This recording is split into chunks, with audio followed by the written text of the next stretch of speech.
Subscribe कीजिए हमारे channel को और बेल आइकॉन दबाकर इसको लाइक करें, शेयर करें और कमेंट करें। आशा करते हैं आपको ये चैनल बहुत पसंद आएगा।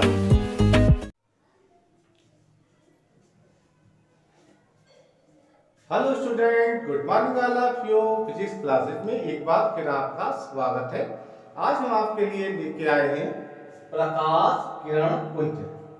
पिछले टर्म पर हमने आपको पढ़ाया था, जब चैप्टर शुरू किया था, प्रकाश क्या होता है। प्रकाश वह है जो जिससे हम वस्तुओं को देख सकते हैं। ठीक है, तो वस्तुओं को देखने वाला माध्यम क्या है? प्रकाश। प्रकाश क्या होता है? ये दो प्रकार का होता है, एक प्रदीप्त और एक अप्रदीप्त। तो प्रदीप्त क्या होता है? इसमें स्वयं का अपना प्रकाश होता है, प्रदीप्त वस्तुएं कहलाती हैं। और अप्रदीप्त वस्तुएं क्या होती हैं? जो दूसरे के प्रकाश से दिखाई देती हैं, अप्रदीप्त। तो प्रदीप्त वस्तुओं के उदाहरण क्या है? जैसे सूरज, एलईडी बल्ब, मोमबत्ती। और अप्रदीप्त वस्तुएं क्या है? जैसे मार्कर।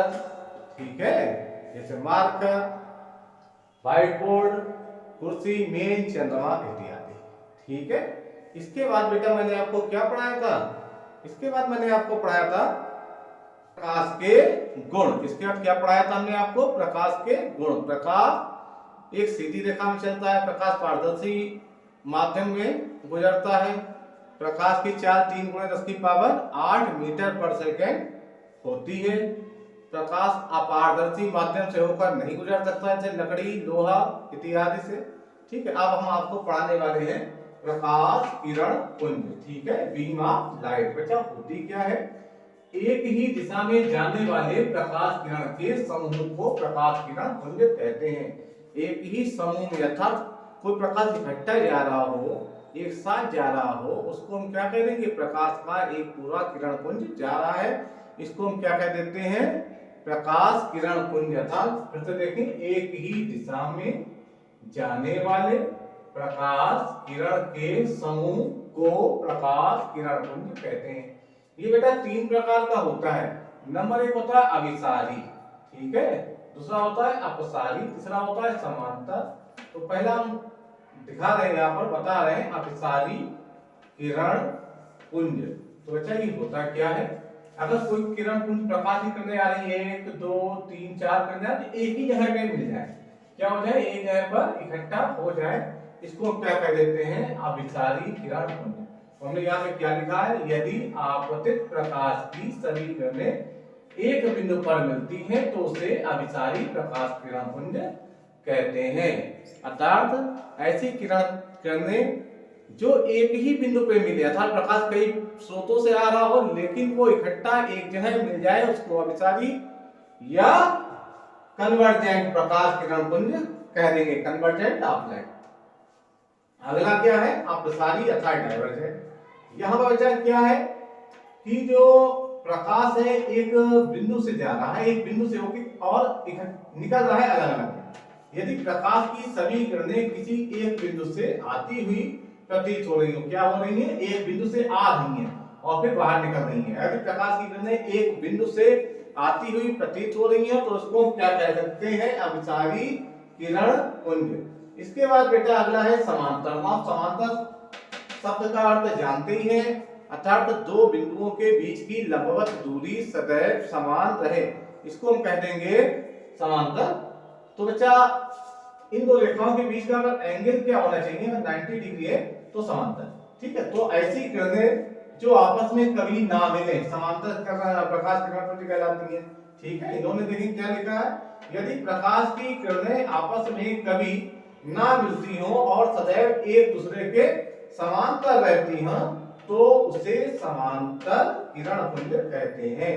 क्या कहा? यदि प्रकाश की किरणें आपस में कभी ना मिलती हो, प्रकाश की किरणें आपस में कभी ना मिलती हो और सदैव एक दूसरे के समांतर रहती हैं, उसे समांतर किरण पुंज कहते हैं। ठीक है बेटा, तो ये हो गया आपका किरण पुंज। ये 3 प्रकार की थी, अभिसारी, अपसारी और समांतर। तो इसके ऊपर देखने बेटा, अभिसारी अर्थात प्रकाश किरणें कई बिंदुओं से आती हुई प्रतीत हो लेकिन एक बिंदु पे मिल जाए, अभिसारी। एक बिंदु से कई बिंदुओं से निकलती हो, अभिसारी। और यहाँ पर क्या हो? अगर एक दूसरे के समांतर हो तो समांतर प्रकाश किरण पुंज। इसके बाद बच्चा अगला टॉपिक है प्रकाश का परावर्तन, रिफ्लेक्शन ऑफ लाइट। तो बच्चा होता क्या है उसके लिए आप इस चित्र पर ध्यान दें। तो ये समतल दर्पण है, ठीक।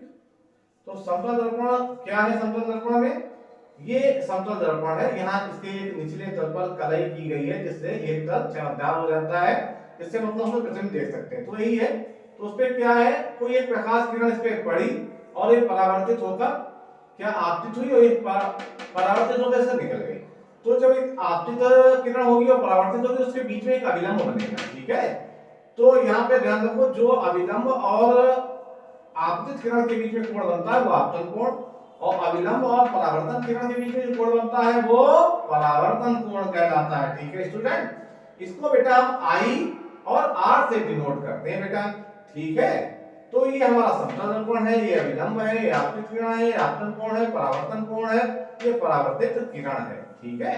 तो बच्चा प्रकाश का परावर्तन होता क्या है तो आप समझ लें क्या है, एक किरण कहीं पड़े और रिफ्लेक्ट हो जाए दूसरी तरफ, यही प्रकाश का परावर्तन है। देखिए इसकी हिंदी क्या है, कह रहा है प्रकाश का किसी चिकने या पालीदार सतह से, प्रकाश का किसी चिकने या, तो ये हमने इसकी एक तलई भी बताई थी, ये चमकदार बना ली, तो ये वही कहा है प्रकाश का किसी चिकने या पालीदार सतह से टकराकर उसी माध्यम में, इस माध्यम से आया तो इसी माध्यम में वापस लौट गया, उसी माध्यम में वापस लौटने को प्रकाश का परावर्तन कहते हैं। उस तल को, उसका जो तल होता है उसको हम कह देते हैं परावर्तक तल। उस तल को क्या कहते हैं? परावर्तक तल। ये तल है, इसको परावर्तक तल कह देंगे, ठीक है। तो प्रकाश का इसी माध्यम में आकर, ठीक है, उसी माध्यम, प्रकाश का किसी चिकने या चमकदार सतह पर से टकराकर, प्रकाश का किसी चिकने या चमकदार सतह से टकराकर उसी माध्यम में लौटने की क्रिया को प्रकाश का परावर्तन कहते हैं। प्रकाश के परावर्तन के नियम। तो बच्चा प्रकाश के जो परावर्तन है उसके दो नियम है। पहला नियम तो बच्चा यही है कि आपतित किरण, परावर्तित किरण और अभिलंब तीनों एक ही तल में होने चाहिए। और क्या दूसरा नियम है कि एंगल आर और एंगल आई दोनों आपस में बराबर होने चाहिए, अर्थात आपतन कोण और परावर्तन कोण के मान आपस में इक्वल होने चाहिए, बराबर होना चाहिए। देखेंगे क्या लिखा है, आपतित किरण, परावर्तित किरण व आपतन बिंदु पर खींचा गया अभिलंब तीनों एक ही तल में। मैंने भी बताया था आपतित किरण, अभिलंब और परावर्तित किरण आपस तीनों एक ही तल में होना चाहिए। इन्होंने ये बताया आपतित किरण, परावर्तित किरण, आपतन बिंदु पर खींचा गया अभिलंब तीनों एक ही तल में होता है। आपतन कोण आई तथा परावर्तन कोण आर सदैव बराबर होते हैं, अर्थात आई बराबर आर, अर्थात कोण आई और आर आपस में बराबर होते हैं। ये परावर्तन का नियम है। तो बेटा ये टॉपिक आपको कैसा लिखा कमेंट बॉक्स में लिखें। अच्छा लिखा हो तो उसको लाइक और सब्सक्राइब करिए। तब तक के लिए गुड बाय स्टूडेंट्स।